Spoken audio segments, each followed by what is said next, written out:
Hello and welcome to Back to Basics with Sandra and Lyndall. We are back for part 2 with Koen the Boxer. So what does it feel like? I want to talk about this because, you get punched in the face, you under the bright lights, like the whole lead up, like you've been on TV, on main event, on the big card. So what is it? Talk us through that whole experience. You did your YouTube video. You've got a vlog, don't you? Yeah, I just started doing YouTube videos. Yeah, it's last amazing. Couple of months. Yeah, so, yeah, just cool. That's the thing. Need to build the brand and get the name out there.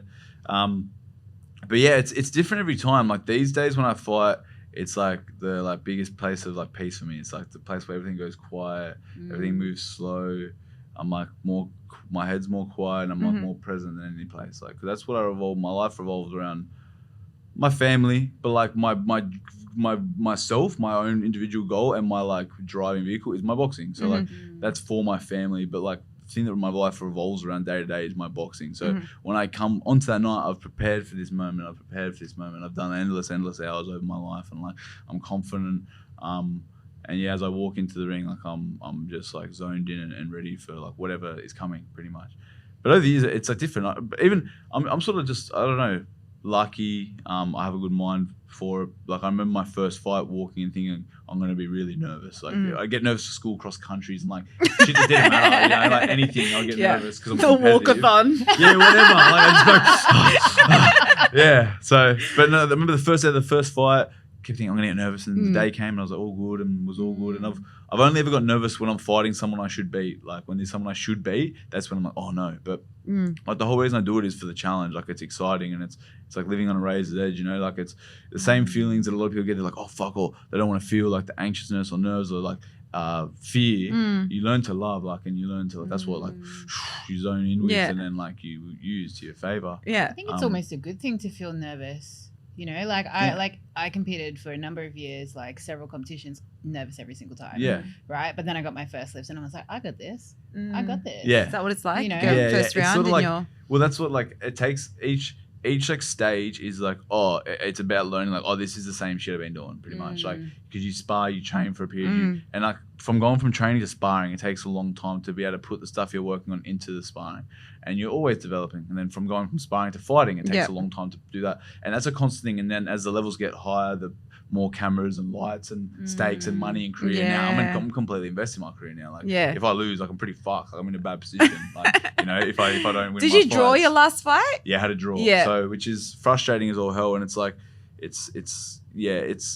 Especially how many rounds was that? 10 rounds. So. Yeah, and so you end up drawing. So you punch the shit out of each other for 40 minutes, 10 rounds, and then give you a draw. We trained for 3 months with in my whole career. Each fight is a career defining fight. Yeah. And then it was pretty. It's frustrating, but it's just it's just another hurdle. That's the thing. You learn the recipe. The recipe is grow, fail, have a hurdle, whatever that hurdle is. Learn, grow, fail, hurdle, whatever it is. You know, it's just that cycle. I feel now it's just fuck.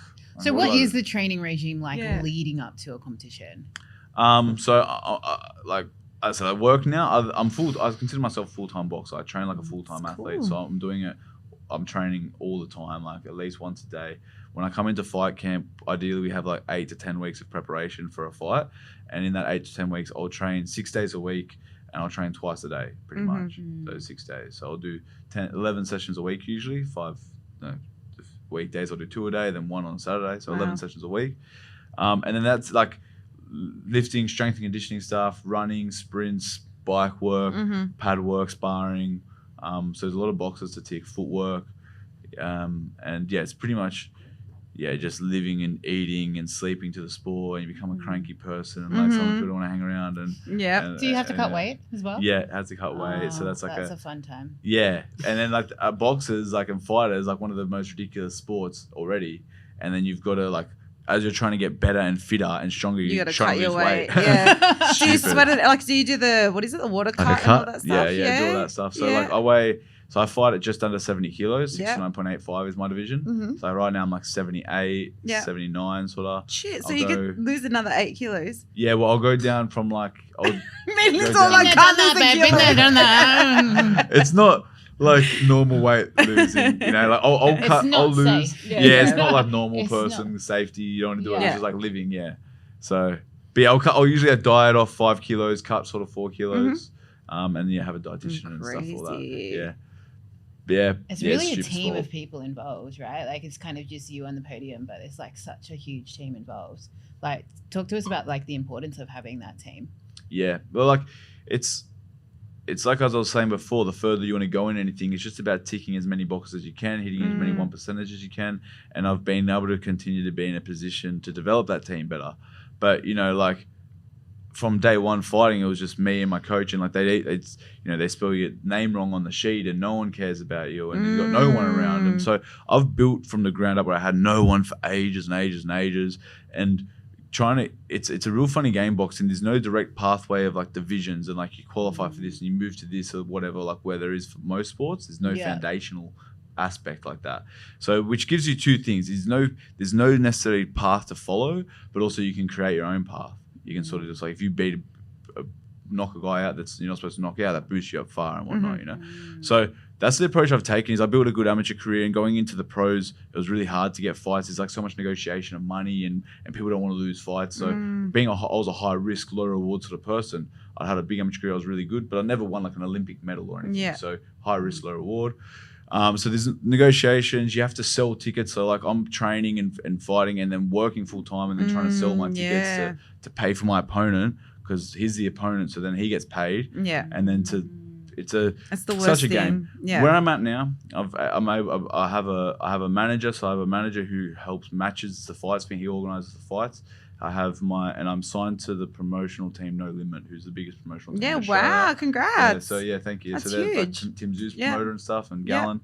And so I have a 3-fight deal with them. I've done 2 of the 3 fights on there, and they put the fight together, the big show and whatnot. So it's like any building any business. You get like your finance person, your social media person, and I'm very much about like I want to build an empire and like be able to as I live a really not extravagant, but do whatever I want to do, however I want to do it. Be able to give back on a large scale, change my community, blah blah blah. To do that, I need to build an empire and different streams and stuff. So.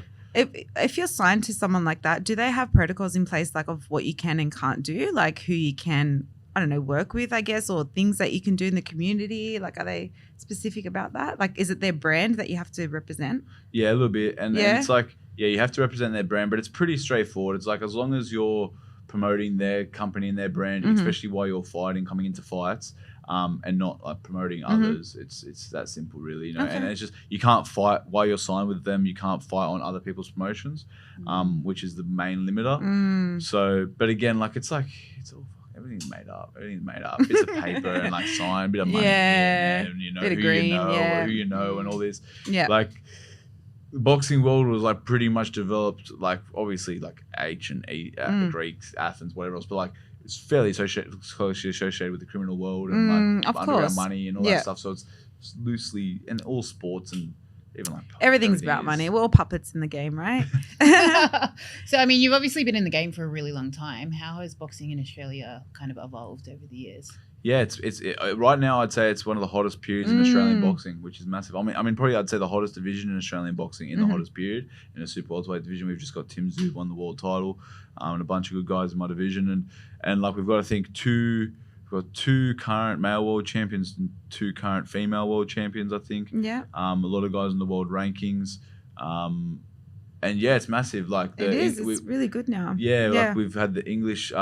The big English scene started and the American scene and crossovers happening there, and it's really cool. I think like the Gallons, the Paul Gallons, the football guys and the YouTube guys and all those guys. A lot of people hate on them, and I'm very like I'm old school in regards to how I look at boxing, but I'm also like anti tall poppy syndrome, and like everyone grow, everyone do well, more everyone give it a go, more momentum. Exactly. As long as if you're some guys are just like disrespecting the sport and making a clown show of it, but if you're having a go and you're bringing eyes and whatnot, I'm all for it, and that seems to have been a factor, I think. So is anyone worried that you're going to relapse? Are you worried you might relapse, like because taking a loss or taking a draw is a big hit, especially when, as you said, you've trained for so long for it, and then you get given a shitty card. Well, I think like I don't know, like no one voices anything like that to me. I think people, as I said, I think you asked before what my like process of getting out of that was, and then and I sort of went into saying like it's a daily thing. It's a daily thing. Once you have that self-awareness, it's a daily thing. Like every single day, like if I don't do my cold shower, meditate, eat healthy, train, get sunlight, spend time with loved ones, live like a normal human being like we have for millions of years before technology and science, if I don't do those things, I'm not going to be happy. I'm not going to be full. I'm not going to be full of energy. I'm going to slowly go that way. So it's just that. It's literally like what you do is what you are. And I think that's the thing for me is like with boxing is just boxing. Like it's just boxing. Like, it's just stupid sport. You know what I mean? Like it's a stupid sport. I love it. It's my whole personality and who I am and what I do right now, and I love it more than anything. But it's just a stupid sport. You know, like I've been able to learn that through having almost everything taken away from me, including my mind and my family. I realized that like nothing matters more than family and time with loved ones and my health. And so like I'm not worried. I still like trip. I still take mushrooms. I still smoke here and there. But like I've so learned self-discipline, and I'm aware of when things are going wrong and when they are. It's about monitoring them and bringing them back and being honest with yourself. I think that's the biggest part that I have struggled with, and most people struggle with, is being honest with yourself.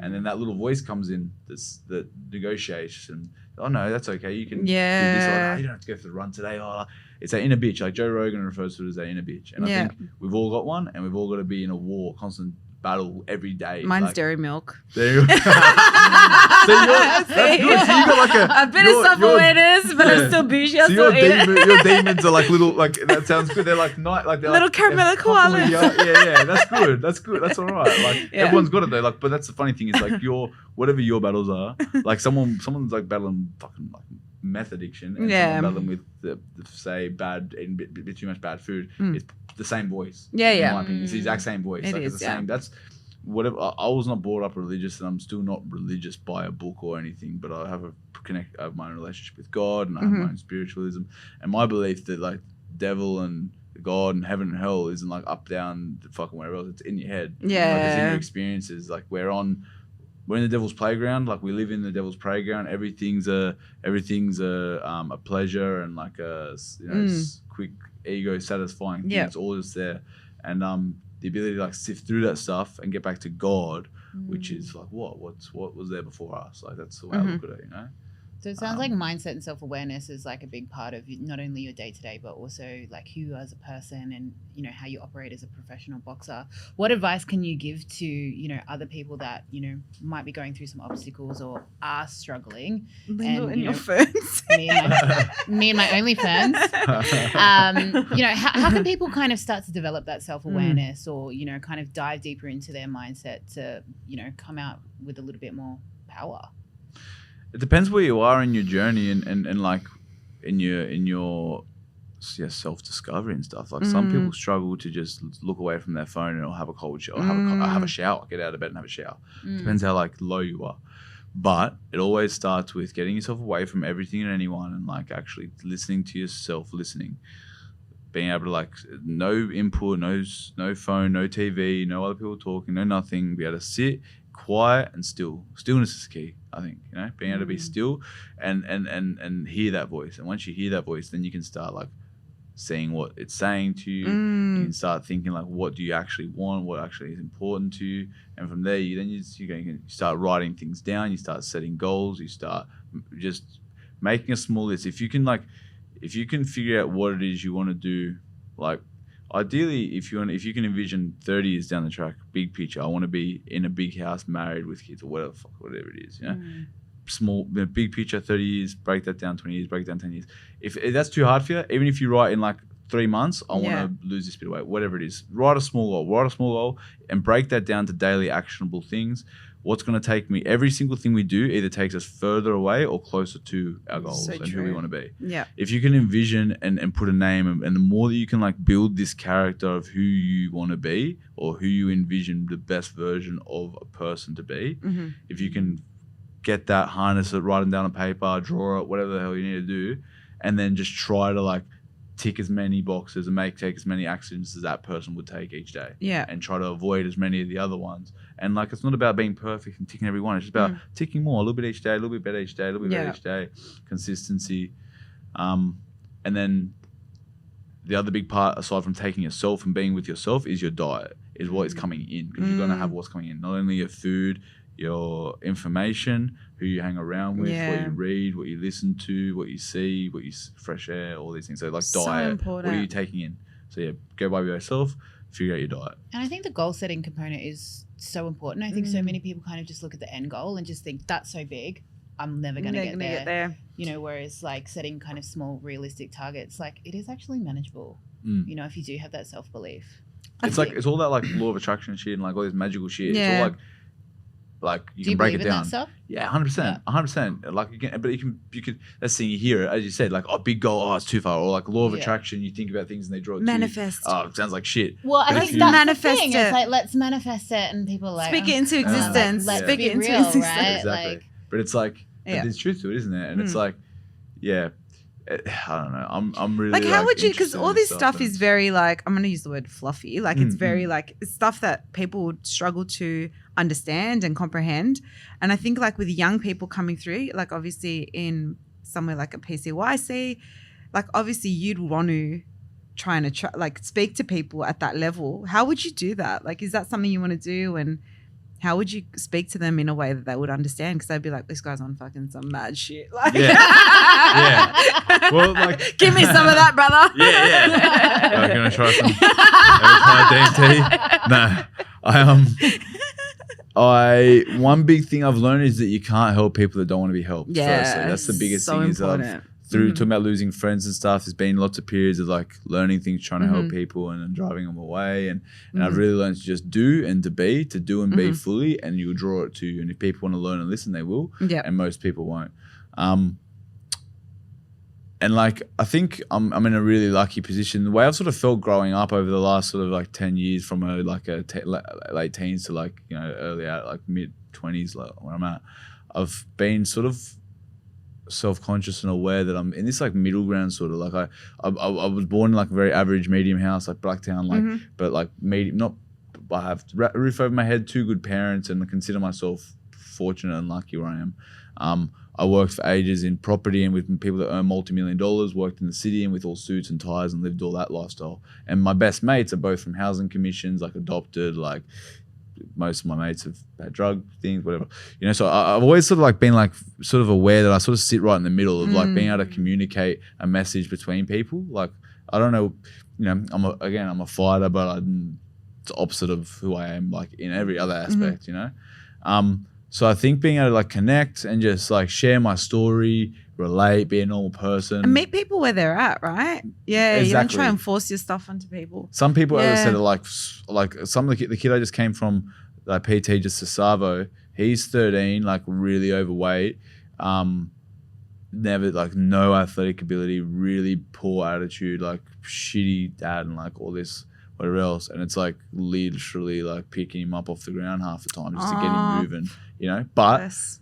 But I have the patience and the ability, I guess, to do that. And like, I think, yeah, I'm starting a few different projects of that mentoring mindset, like how to Beautiful. teach this, how to get across people, doing some stuff in schools soon about, you know, like, and I think boxing is the perfect gateway to that. Like boxing is a So, perfect yeah. representation of life. And like, yeah, like if you do it right, you can learn how to defend yourself and have respect of physical combat. If you don't, you're the other end. You're that person walking around like this because you got no idea of what you can and can't do. Yeah.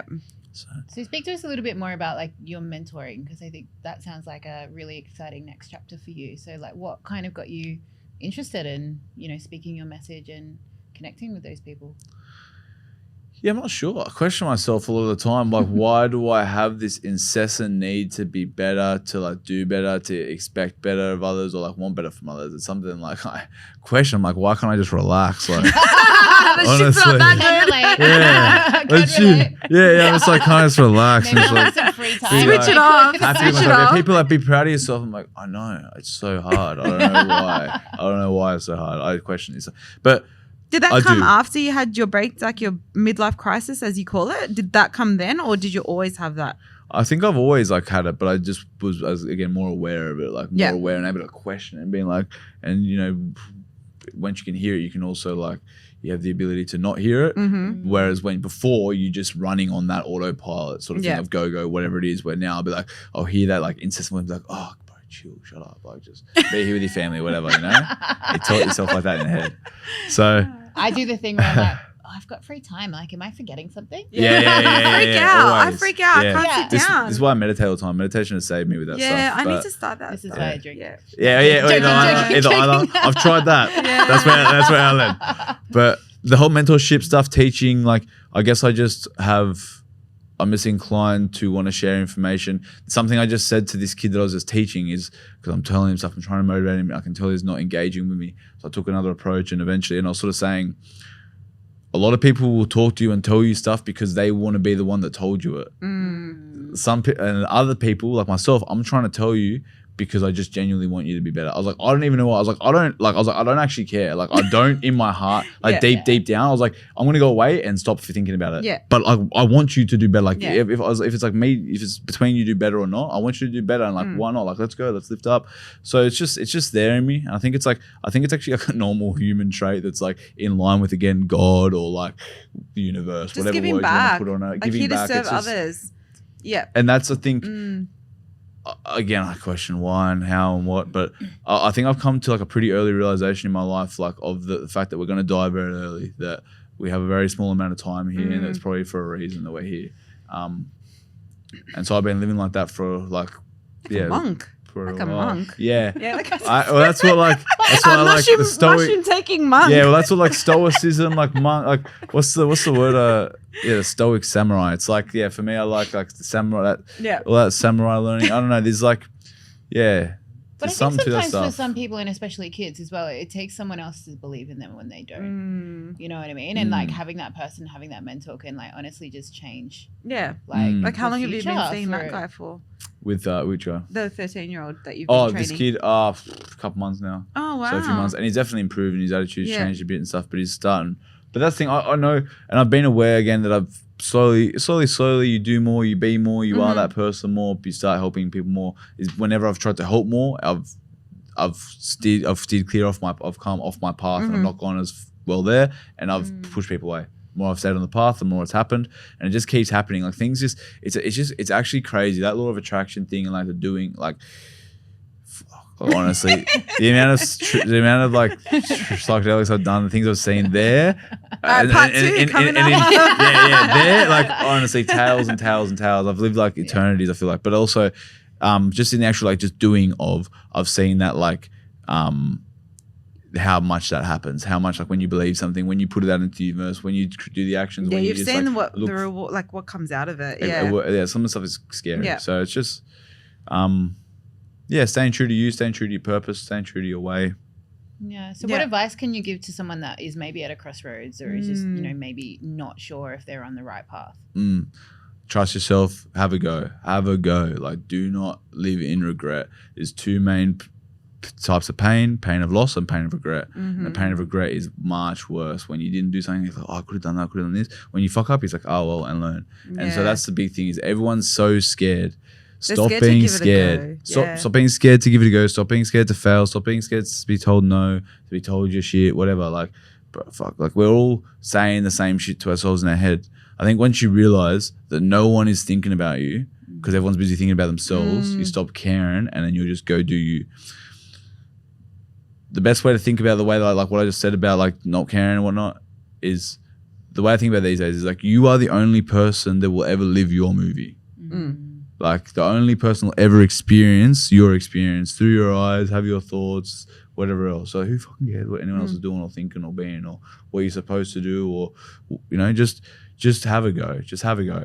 You need to just have a go, because otherwise you'll hate yourself. And what about like advice that you would give to anyone that, you know, wants to eventually become a professional athlete? Because I think sometimes when we start sports as kids, it just seems such a faraway goal to actually be paid for it. You know, like what advice would you give to those people? Marry the game. Like, just marry and dedicate yourself to it. Again, like, no risk, no reward. Like, the more that you put into something is the more you'll get out. And it's all these, it's so hard. How do you get this across to someone? How do you really get it across to someone, you know? Because it really is that. Like, I'm seeing it. I've seen it through people around me. Pay attention. Success leaves clues. If you're looking at success, it leaves clues. And the people who stick with it and do it are the ones that go the furthest. How do you get noticed though? Like, I just think of the guys that train at the PCYC I'm at, and I'm like, they're so good. Like, some of them are really good, and they're like in the amateurs and stuff. How do you get noticed? Like, you just perfect your craft. Yeah, and like if people you're will good notice. enough, if you're good enough, Yeah. you get noticed. Mhm. Like if you're, I'm again, I'm And then there's self-aware and always I've realized. OnlyFans. Yeah, there's always OnlyFans. Exactly. Like worst case, She's the worst. that helicopter and that dick. You can get it out there, and there's a way around it. And There's always feet, a way. and my feet. Feet? Yeah. That's not even nothing. That's Yeah, nothing. yeah. Like that's not even. But It's soft. like then. I think it's hard. I still now I'm like, how do I get noticed? Like how do I get noticed? You know, Yeah. but it's just I think if everyone has a path, like fuck, that's another big thing. Is that I think once you learn that you set these goals, you do this thing, your vision, your goal, you have your thing. It's never ever going to look what you thought. Like it's never going to look what So you thought. true. Like life, you don't know how life turns out for you. Yeah. This, Yeah, I tell you here, I'm for more sure fucked. thought I would have been a millionaire by now. Yeah, like what's going on? Yeah, like, this doesn't add up. Yeah. Where's my old man with the saggy ball sacks? All right, That's a I don't quick know what route. you're going for. That's what you're aiming for. Yeah. So what's But- next for Koen? Fight, just keep fighting, keep building. I'm like right now on the business side of things, I really need to get a good sponsor. I need to go international. I'm fighting. I'm the number 2 ranked in Australia, number 13 in the world, and I'm fighting international level. I need to be living the sport and doing nothing else. So I need to get finances sorted. Trying to organize, trying to find a good sponsor, trying to find the right people there.